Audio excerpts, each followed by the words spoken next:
It was on the third day of the stench permeating the house that we decided to call the landlord. In the last month since we had moved in, there had been a lot of creaking and groaning from underneath the house. It was built sometime in the 30s, so the noise just added to the creepy atmosphere. I kind of liked it, but considering the age, we figured the plumbing must have gone bad from expanding and contracting in the heat of summer. We hoped that the problem wouldn't be extensive. Our landlord was punctual and told us to expect the plumber by 8 a.m. the next day. The temperature in Palmdale was pushing 110 deg that week.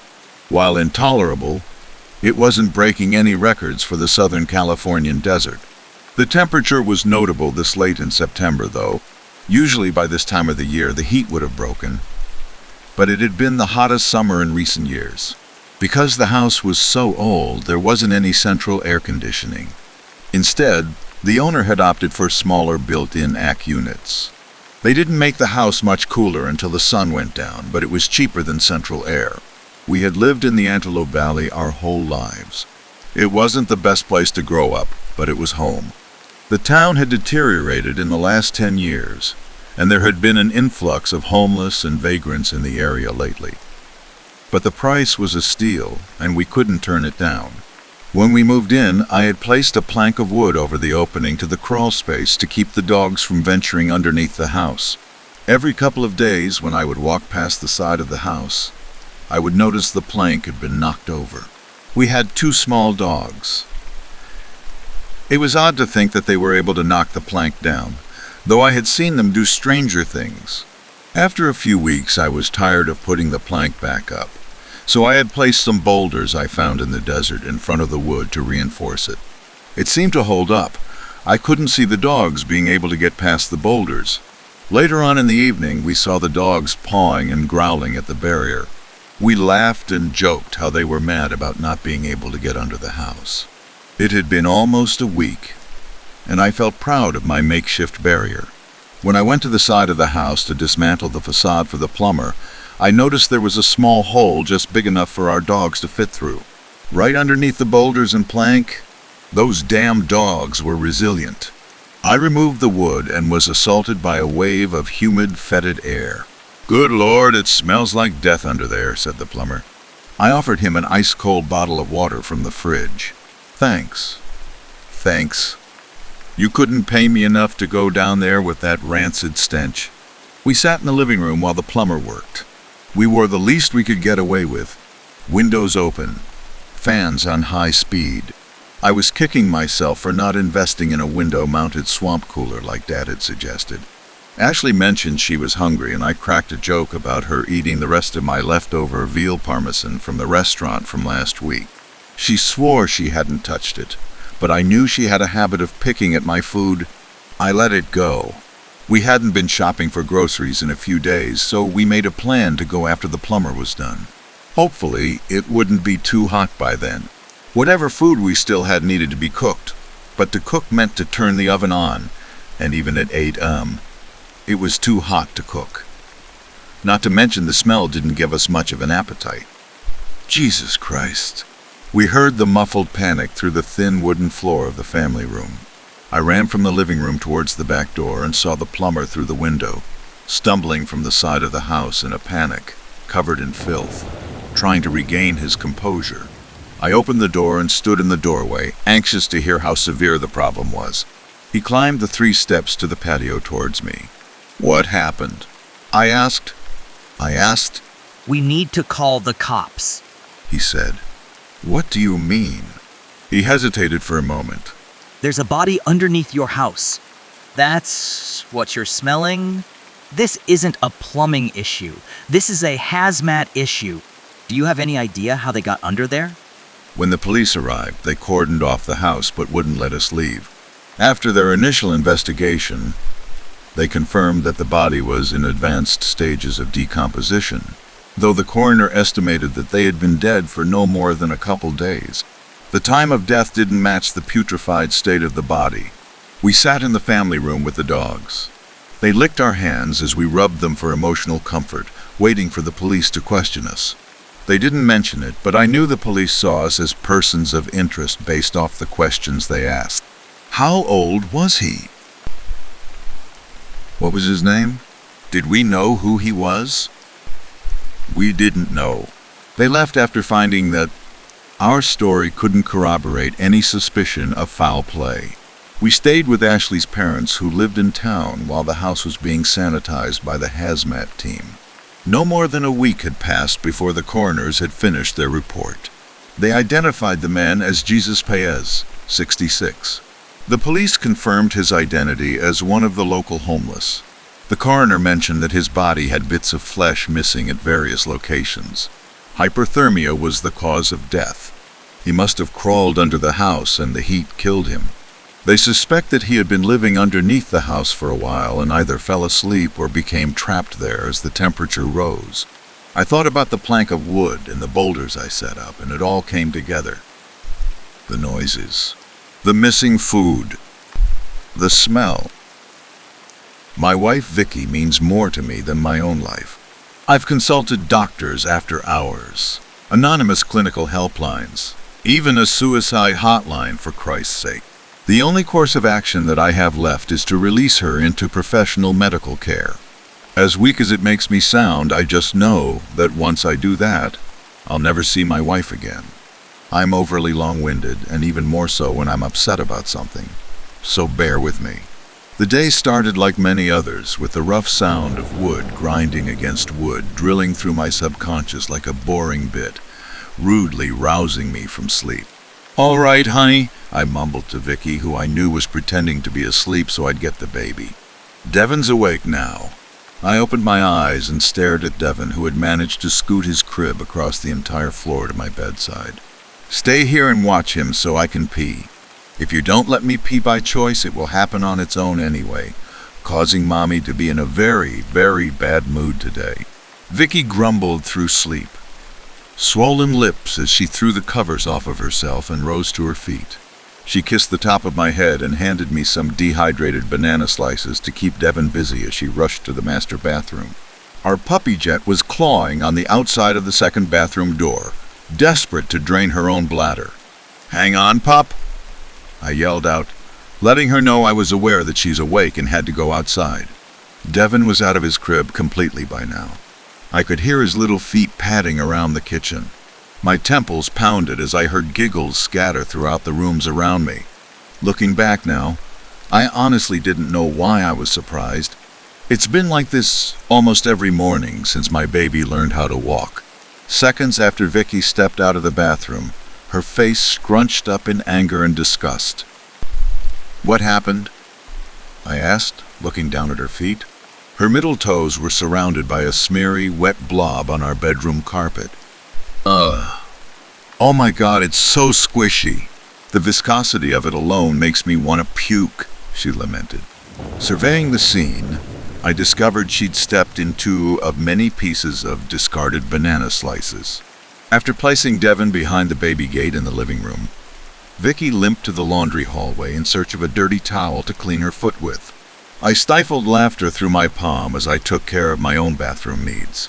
I freeze midstream as I hear a dreaded sound of something scattering across the living room floor.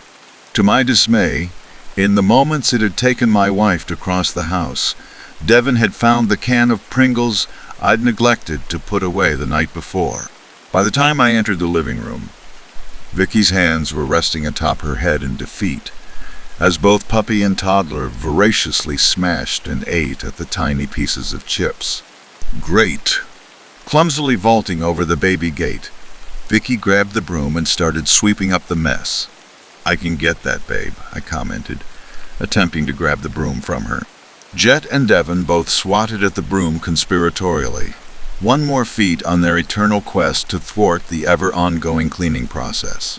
"No, that's okay," she smiled, taking a breath of victory as the last of the contained pile was up off the floor and out of their reach in the dustpan.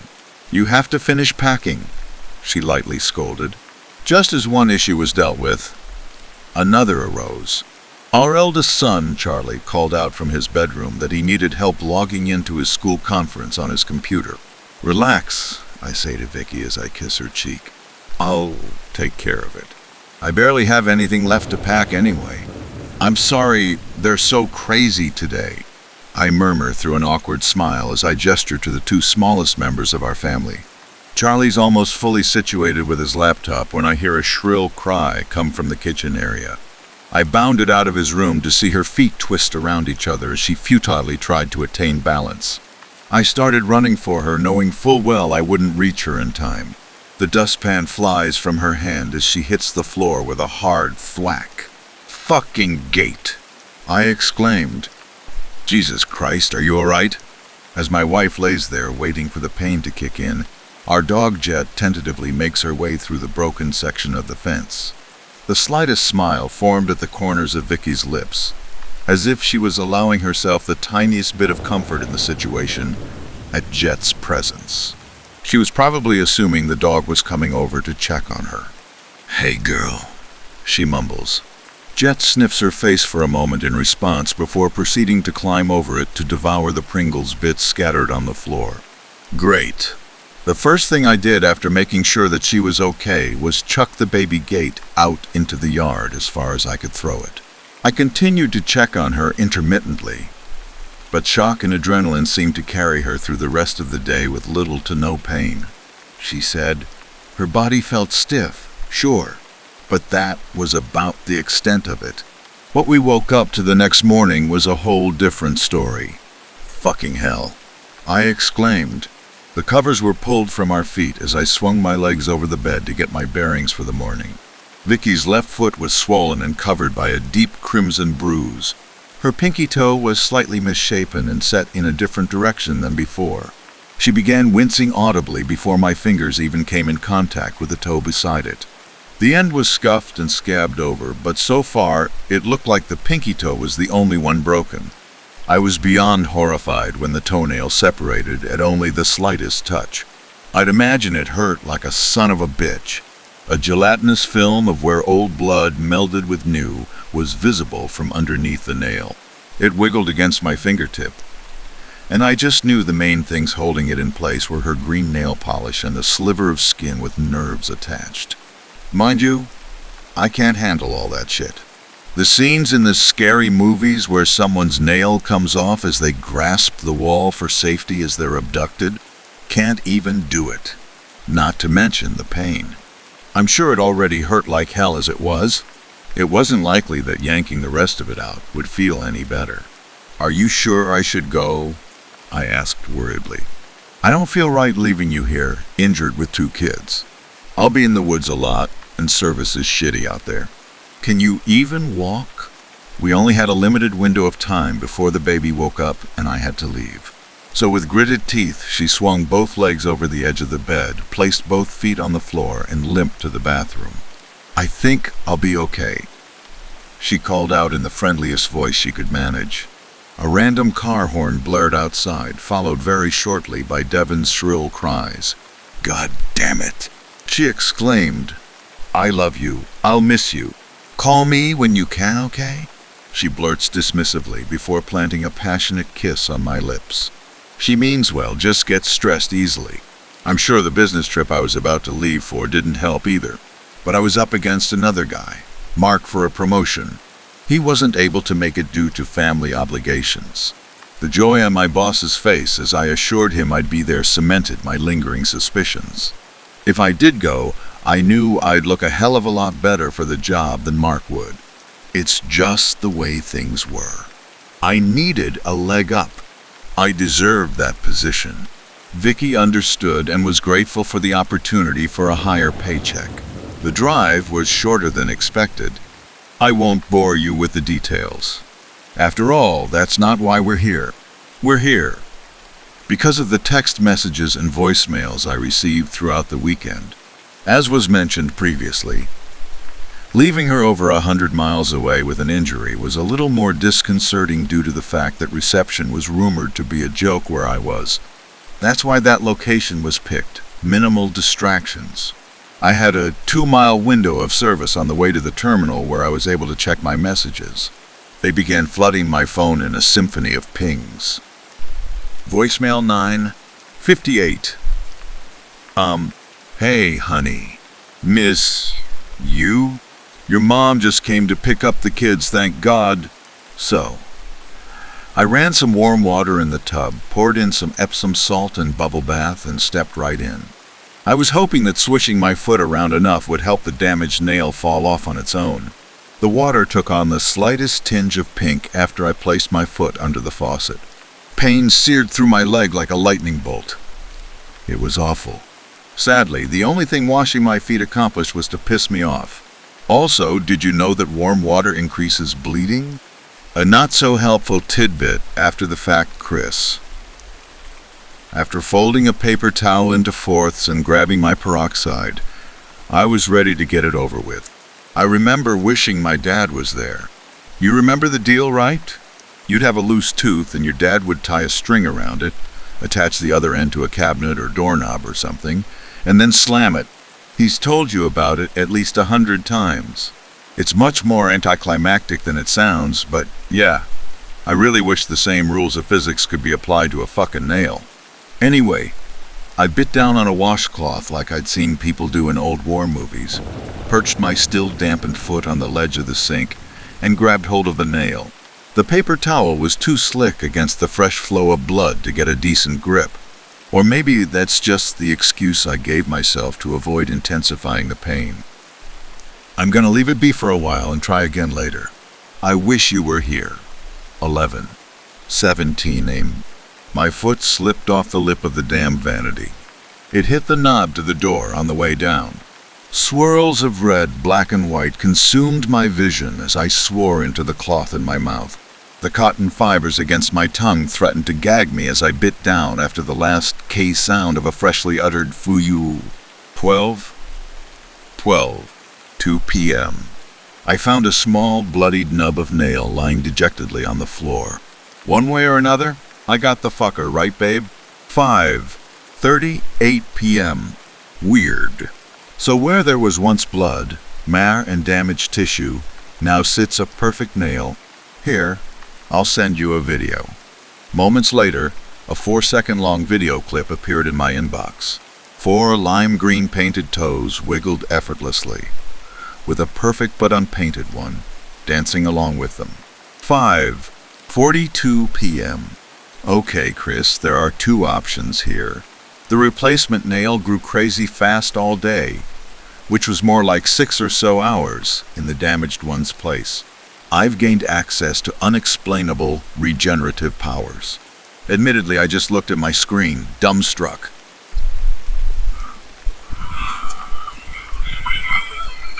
My eyes scanned her words repeatedly, desperate for any signs of levity or humor. There were none. She was dead serious. I'm writing this today because, as terrible and ludicrous as it may seem, my wife believed that she had in fact been granted with miracle regeneration. Chop it off and it will grow back like new, assuming she survives the initial pain and bleeding. Sunday 8:32 am. So don't freak out, but I've been running some tests. I started small at first with the tip of my thumb, but it escalated. Everyone has little things that they don't like about themselves. Hey, what about my chickenpox scars? Back when my wife was a child in the early 90s, there were no chickenpox vaccines. You got it, stayed in bed, and were told not to scratch till you got over it. Vicky was no exception. Only her scars from having them were more visible than most. She had the cutest little bangs and had gotten a fresh round of hives just where the ends met her forehead and eyebrows. The more my mother-in-law got onto her for scratching, the harder she would do it. This resulted in 2 pockmarked scars buried directly in the middle of Vicky's forehead. One directly above the other in between her eyes in a straight line. The reason I made you sit through that anecdote is because that's where she said she cut next. Another voicemail from Vicky said that she was convinced if she cut the smallest sliver of flesh from her forehead, the scars would be out of her life forever. After 33 years of painstakingly staring at them in the mirror, she said it would be a dream come true.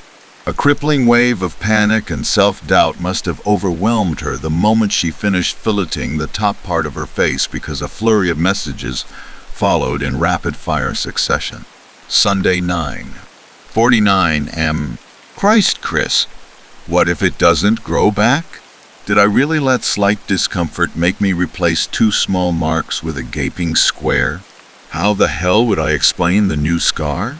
I think I'm gonna take something. Okay, more than one thing. For anxiety, lie down and anxiously await tomorrow. My forehead is on fire. It seems like it will be almost impossible to fall asleep, but somehow I'll manage. Sunday 1, 18 p.m. I woke up with no pain. It must have worked. Peeling the blood-crusted gauze away and washing my skin revealed a smooth patch of peach flesh underneath. The marks are gone, along with any traces of my self-surgery. I feel incredible. Sunday 2, 45 p.m. I'm gonna try my lips next. You have no idea how badly I've wanted fuller lips. Sadly, it doesn't work that way, though. Sunday 3, 14 m. It gives you exactly what you should have had before. No enlargements. In the end, I was just so happy to have them back that I didn't care what size they were. The stakes feel higher and higher each time I try something new, but I just can't stop. I'm writing to you all because my plane leaves in less than half an hour, and she says I'm ready to get serious. No more selfish cosmetic crap. For whatever reason, as much as I still doubt it, it appears my wife has been given a gift, and she's ready to truly test its limits. A few years back, she started suffering from terrible back problems. For a while, I thought something went wrong with her epidural when Devon was born. A visit to a surgeon revealed that to be untrue. There's been a mass slowly forming on the upper middle part of my wife's back. I remember the cold, confusing weeks that followed as she pushed me away to protect me from her damaged fate. As much as it sounds necessary, my insurance wouldn't cover surgery until her condition ceases mobility completely, deeming it a life-saving procedure. By then, there would be a good chance that too much damage would have already been done. My Uber had dropped me off at the house. Though I'd only been gone for 3 days, the entire aura of our home seemed different. As much as I felt the overwhelming need to rush through the front door to check on her, a part of me was terrified at what I might find. We didn't have much time to figure this out before Mom brought the kids back home. I almost wanted to call her and tell her not to even bring them. But then I would have to explain why and what was going on. These were questions I wasn't quite prepared to answer. The smooth but soul-crushing sound of heartache rang through the house. Vicky was playing one of her mother's old Tammy Wynette albums. Our home was clean for the most part. I'd expected blood and discarded body parts to be strewn about the apartment. My wife's humming grew louder along with my heartbeat as she turned the corner. She was beautiful. I was so relieved to come home to the woman I married that I instantly picked her up and twirled her around. We kissed several times before setting her back down again. I held her tight in my arms, chuckling with the joy of relief. Then I looked in the living room mirror. Her face separated from my shoulder, leaving strings of pus and blood in its wake. My wife's forehead was slick with infection. Sinew and muscle tissue gleamed against the living room light. I could see every bit of visceral damage done to my wife's face. Shoving her away, I looked to my shoulder and there was nothing. Where the mirror showed a disgusting stain of fluids was crisp cotton to my naked eye. I've moved most of the mirrors, covering the ones too heavy for travel. Sheets adorn our windows, keeping our children from their normal sunlit play. I play with them outside a lot, and it doesn't seem to be a problem, as long as they don't catch a reflection in the car windows. I have no idea if I'm losing it or if there really is something fundamentally wrong with her. She's begging me to help with her back, to free her from a life of pain and torment. I wonder if this has ever happened to anyone else. After all, YouTube and the internet can teach someone to do just about anything. I'm scared that if I don't agree to this, she's ready to do this herself before most of her spine is affected. What should I do?